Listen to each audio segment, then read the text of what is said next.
तर आज आहे मार्गशीर्ष महिन्यातला चौथा गुरुवार। सकाळी लेकी स्कूलमध्ये गेल्यावर घरातली थोडीफार कामं होती ती आटपली आणि पहिले देवपूजा करून घेतली। नंतर दरवाजामध्ये रांगोळी आणि बत्ती लावली आणि फायनली आजचा चौथा गुरुवार म्हणजे शेवटचा गुरुवार आणि सगळे गुरुवार खूप छान पार पडले, कोणतीही अडचण न येता। आज आम्हाला 2-3 दिवसासाठी बाहेर जायचं होतं, त्यामुळे लवकर जेवण पाहिजे होतं, म्हणून पहिले ते जेवण बनवलं आणि देवाला नैवेद्य दाखवून घेतला आणि थोड्याच वेळात माऊली स्कूलवरून आली। दुपारचं जेवण झालं आणि लगेच आहो निघाले जायला। अननस खायचा होता, मग अख्खा अननस आणला आणि हे बघा काय करून ठेवलं।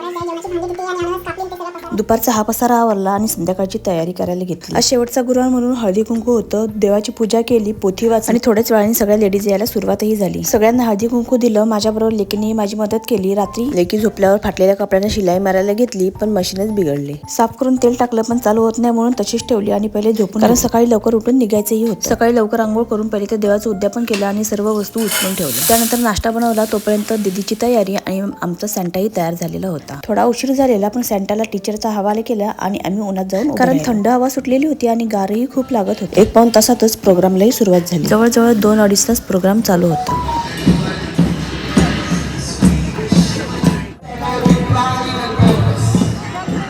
शेवटी लेझिम झालं, विनर घोषित केले आणि स्पोर्टला सुरुवात झाली। घरी आल्यावर सकाळपासून राहिलेला सगळा पसारा आवरला आणि माऊ बरोबर थोडा डान्स आणि मस्ती केली। तर असा होता आजचा दिवस। चला तर मग